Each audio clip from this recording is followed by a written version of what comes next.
నమస్కారం. ఓం గం గణపతయే నమః. స్వర్ణలక్ష్మి నమస్తే అస్తు. పరబ్రహ్మ స్వరూపిణి రాజ్యం దేహి ధనం దేహి సర్వ కామాంచ దేహి మే.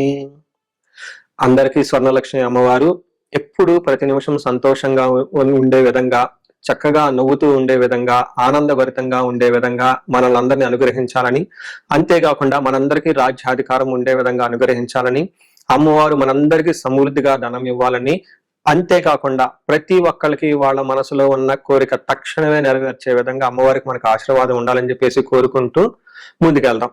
ఈ రోజు మనం చెప్పుకోబోయే విషయం ఏంటంటే, కుజుడు వచ్చేటప్పటికి మిథున రాశిలో ప్రవేశిస్తున్నాడు. ఆగస్టు 2వ తారీఖు నుంచి సెప్టెంబర్ 18th వరకు వాళ్ళు ఆ మిథున రాశిలోనే ఉండటం జరుగుతూ ఉంటుంది. తద్వారా 12 రాశుల వారికి చాలా విషయాల్లో అనేక రకాలైన మార్పులు చేర్పులు వచ్చే అవకాశం ఎక్కువగా ఉంటుంది. కొంతమంది అనుకూలంగా ఉంటుంది, కొంతమందికి వచ్చేటప్పుడు ప్రతికూలంగా ఉంటుంది, కొంతమందికి కొంచెం ఇబ్బంది పెట్టే విధంగా ఉంటుందని తెలుసుకోవాలి.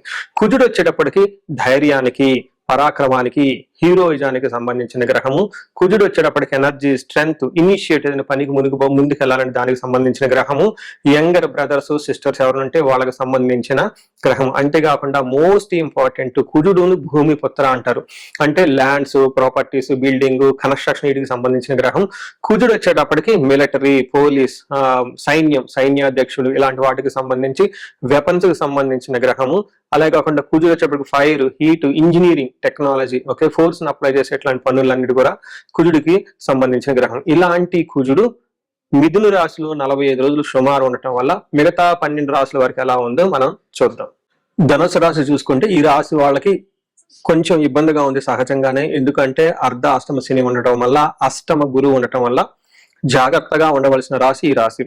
అయితే ఈ రాశిలో 7వ స్థానంలో కుజుడు ఉండటం వల్ల, కుజుడి సంచారం చేయటం వల్ల కొంచెం ఇబ్బందులు పడే పరిస్థితి ఉంటుందని గమనించాలి.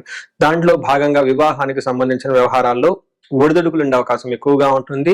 తర్వాత భార్యాభర్తల మధ్య మిస్అండర్స్టాండింగ్లు రావటం, తర్వాత బిజినెస్ పార్ట్నర్షిప్స్ ఎవరైనా కనుక ఉంటే, వ్యాపారం చేసేవాళ్ళు అంటే పార్ట్నర్స్ మధ్య అనవసరమైన గొడవలు వచ్చే అవకాశం ఉంటుంది.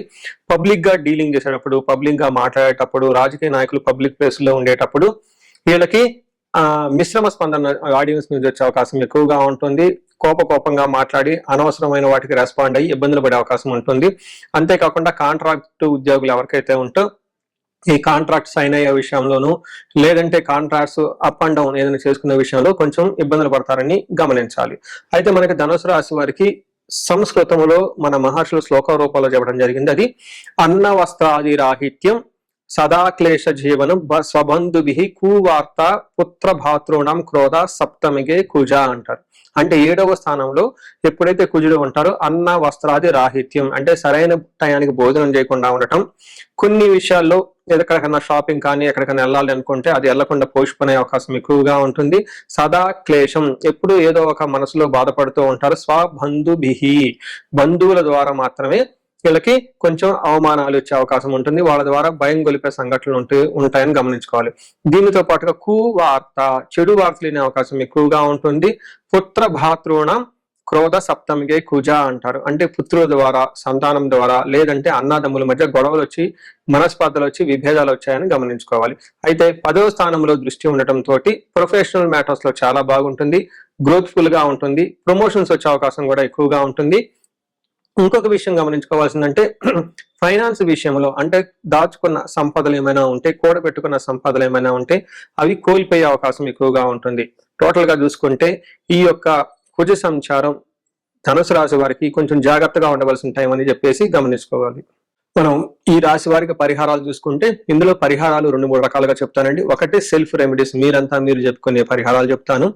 రెండో పరిహారం మీరు గమనించుకుంటే ఈ యొక్క శ్రావణ మాసాన్ని దృష్టిలో పెట్టుకొని ఈ శ్రావణ మాసాన్ని ఎలా సద్వినియోగం చేసుకోవాలో దాని గురించి పరిహారాలు చెప్తాను. తర్వాత విశేష పరిహారాలు ఉన్నట్టు మీ యొక్క ఇండివిడ్యువల్ జాతకానికి సంబంధించిన పరిహారాలు, ఇలా 3 లెవెల్లో పరిహారాలు చెప్తాను. ఫస్ట్ ఏంటంటే మనకు శ్రావణ మాసం వస్తుంది కాబట్టి ఈ శ్రావణ మాసాన్ని మనం సద్వినియోగం చేసుకునే విధంగా స్వర్ణలక్ష్మి విశేష హోమం అనేది ఒక హోమం జరుగుతూ ఉంటుంది. ఎవరైనా గనక, అది నా సమక్షంలో జరుగుతూ ఉంటుంది, ఎవరికైతే 16 మంది లక్ష్మీలు కావాలి, సిద్ధలక్ష్మి, మోష్టలక్ష్మి, ఇష్టలక్ష్మి, గజలక్ష్మి, ఇలా అనేక మంది లక్ష్మీల యొక్క కటాక్షం మీకు కావాలనుకుంటే స్వర్ణలక్ష్మి విశేష హోమం జరుగుతూ ఉంటుంది. ఇక్కడ స్వర్ణలక్ష్మి అమ్మవారి దేనికి ప్రతీక అంటే మీ యొక్క సంపదలకి విలువ పెరగటానికి స్వర్ణలక్ష్మి అంటారు. అంటే ఆల్రెడీ మనకు ఇల్లు ఉండొచ్చు, సంపాదన ఉండొచ్చు, పిల్లలు ఉండొచ్చు, అందరూ ఉండొచ్చు. అయితే వాటికి విలువ ఇంకా పెరగటానికి కావాల్సిన ఒక శక్తి అమ్మవారిని స్వర్ణలక్ష్మి అంటారు. ఈ యొక్క స్వర్ణలక్ష్మి విశేష పూజ చేయడం జరుగుతుంటుంది. అమ్మవారికి ఎంతో ఇష్టమైన తామర పూలతో ఈ యొక్క హోమం చేయటం జరుగుతుంటుంది. అమ్మవారికి ఇష్టమైన అనేక పుణ్య ద్రవ్యాలు మొత్తం ఈ పూజ సామగ్రి వాడటం జరుగుతుంటుంది. ఇది అయిపోయిన తర్వాత ప్రతి ఒక్కరికి 3 వెండి కాయిన్స్ ఇవ్వడం జరుగుతుంటుంది. ఒకటి బీరువాలో పెట్టుకోవడానికి, ఒకటి మీ పర్సులో పెట్టుకోవడానికి, ఒకటి పారే నీళ్ళల్లో డ్రాప్ చేయడానికి. ఇలా ఒక కుబేర మూటని కూడా ఇవ్వటం కూడా జరుగుతూ ఉంటుంది. ఇది గ్రూప్ గా సామూహికంగా చేయడం జరుగుతూ ఉంటుంది. దీన్ని అందరూ సద్వినియోగం చేసుకోవాలని చెప్పేసి నేను కోరుకుంటున్నాను. నెక్స్ట్ రెమెడీస్, ఈ కుజుడికి సంబంధించిన ఇంట్లో చేసుకునే రెమెడీస్ ఏంటంటే, ఫస్ట్ కందులు 1 కేజీ దానం ఇవ్వగలిగితే చాలా బాగుంటుంది. సుబ్రహ్మణ్యేశ్వర స్వామి భుజంగ స్తోత్రం చదివితే ఇంకా చాలా బాగుంటుంది. ఎవరైనా గనక ఇంకా ఆంజనేయ స్వామి గుడికి వెళ్ళి మంగళవారం గనక ఆకు పూజతో గనక పూజ చేయించగలిగితే ఇంకా బాగుంటుంది. ఇవి సెల్ఫ్ రెమెడీస్ అని చెప్పుకోవచ్చు. విశేష రెమెడీస్ అన్ని కొన్ని ఉంటాయి. ఇవేంటంటే మీ యొక్క ఇండివిడ్యువల్ గా జాతకంలో ఏదైనా గనక దోషాలున్నా, గ్రహశాంతులున్నా అవి ఒకసారి జాతక చక్రం చూపించుకుంటే బాగుంటుంది. ముఖ్యంగా ఎవరి వయసు అయితే 40 సంవత్సరాలు +or-5 ఇయర్స్ అంటే 35 to 45, 50 ఈ రేంజ్ లో ఉండి సక్సెస్ఫుల్ గా 10 ఇయర్స్ ట్రాక్ రికార్డ్, ఎడ్యుకేషన్ ఉండి, ప్రొఫెషనల్ ట్రాక్ రికార్డ్ ఉండి, అంతా బాగుండి ఎక్కడో కనుక లైఫ్ లో మీకు ఆగిపోయారన్న ఒక ఫీలింగ్ వచ్చేసి ఉంటే దానికి కారణం మీకున్న శాపాలు యాక్టివేట్ అయ్యి ఉంటాయని గమనించుకోండి. దానికి కారణం మీ యొక్క జాతక చక్రంలో ఉన్న గ్రహాల యొక్క చెడు యొక్క దోషాలు మీ మీద ఉందని గమనించుకోవాలి. ఇలా మీకు అనిపిస్తే ఒక్కసారి ఇండివిడ్యువల్ గా మీ యొక్క జాతక చక్రం చూపించుకొని తగు పరిహారాలు చేసుకోవాలని చెప్పేసి కోరుకుంటున్నాను. అందరూ ఇప్పుడు విధంగా స్వర్ణలక్ష్మి విశేష హోమంతో పాటు హెల్త్ బాగా లేకపోతే మృత్యుంజయ హోమము, ఆయుష హోమం చేయించుకోవటము, భార్యాభర్తలకు అన్యోన్య దాంపత్య పాశుపత హోమం చేయించుకోవటం, ఎలాంటి పరిష్కారాలు కానీ సరే రాహువుకి సంబంధించిన ఇలాంటివి ఉంటే చండీ హోమం చేయించుకోవటం చాలా ముఖ్యం అని చెప్పేసి నేను కోరుకుంటున్నాను. మీ అందరికి అష్టైశ్వర్యాలు కలగాలని, భోగభాగ్యాలు కలగాలని చెప్పేసి నేను కోరుకుంటున్నాను. నమస్కారం. మనం మకర రాశి కనుక గమనించుకుంటే ఈ కుజుని యొక్క సంచారం మకర రాశి వారికి చాలా అనుకూలంగా ఉండే అవకాశం ఎక్కువగా ఉంటుంది. ఈ రాశి వాళ్ళకి ముఖ్యంగా గమనించుకుంటే ఎవరికైతే అనారోగ్యంతో ఉంటున్నారో వాళ్ళకి ఆరోగ్యం బాగుపడే అవకాశం ఉంటుంది. ఎవరికైతే అప్పులు ఉన్నాయో విపరీతంగా ఈ అప్పుల నుంచి బయటపడే అవకాశం ఉంటుంది. తర్వాత విపరీతంగా శత్రువులు ఎవరైనా ఉంటే ఈ శత్రు బాధలను అధిగమించి ముందుకెళ్లే అవకాశం కూడా ఉంటుంది.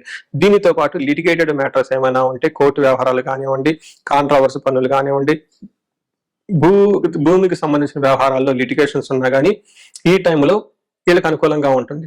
దీనితో పాటుగా కాంపిటీషన్ అంటే పోటీ పరీక్షలు కానివ్వండి, లేదంటే 10 మందితో కంపారిజన్ చేసుకొని ముందుకెళ్లాల్సిన విషయంలో కానివ్వండి, ఈ కాంపిటీషన్ లో లేదంటే వ్యాపారస్తులకైతే కాంపిటేటర్స్ యొక్క వాళ్ళతో విజయం సాధించే అవకాశం ఎక్కువగా ఉంటుంది. ఎవరైతే సర్వీస్ చేయాలనుకుంటున్నారో ఈ సర్వీస్ చేసే విషయంలో చాలా చక్కగా ఉంటుందని గమనించుకోవాలి. ఓవరాల్ గా చూసుకుంటే కుజుడు మకర రాశి వారికి చాలా యోగ్యతనిస్తున్నారు అని గమనించుకోవచ్చు. 6వ స్థానంలో కనుక కుజుడు ఉంటే మనకు సంస్కృతంలో మహర్షులు ఏం చెప్తారంటే, వస్త్రలాభో ధాన్యలాభో ధనలాభో యశో తదః మనోల్లాసో ధర్మసిద్ధి షష్ఠే కుజ భవేత్. ధర్మసిద్ధి షష్ఠే కుజే భవేత్ అని మనకు చెప్తూ ఉంటారు. దీని మీనింగ్ ఏంటంటే వస్త్రలాభం, షాపింగ్ చేసి బట్టలు కొనుక్కునే అవకాశం ఎక్కువగా ఉంటుంది. ధనం విషయంలో చాలా బాగుంటుంది. ధాన్యం విషయంలో బాగుంటుంది. కీర్తి ప్రతిష్టలు చక్కగా ఉంటాయని గమనించుకోవాలి. వీటితో పాటుగా మనసు అంతా ఉల్లాసంగా ఉంటుంది, ఉత్సాహంగా ఉంటుంది. ధర్మసిద్ధి, అనుకున్న పనులు ధర్మబద్ధంగా మీరు ఏదైనా గనక పనులు చేయాలనుకుంటే ఈ పనుల్లో సిద్ధించే అవకాశం ఎక్కువగా ఉంటుందని గమనించాలి. సో ఈ ప్రకారం అయితే కొన్ని విషయాల్లో మీకు అవమానాలు జరిగే అవకాశం ఎక్కువగా ఉంటుంది. అనవసరమైన పార్ట్నర్స్ తో గొడవలు అయ్యే అవకాశం కూడా ఉందని గమనించుకోవాలి. సో చూశారు కదండి, మకర రాశి వారికి ఓవరాల్ గా చూసుకుంటే ఈ కుజుని యొక్క సంచారం అనుకూలంగా ఉందని గమనించాలి. ఈ టయాన్ని సద్వినియోగం చేసుకోవాలని చెప్పేసి నేను కోరుకుంటున్నాను.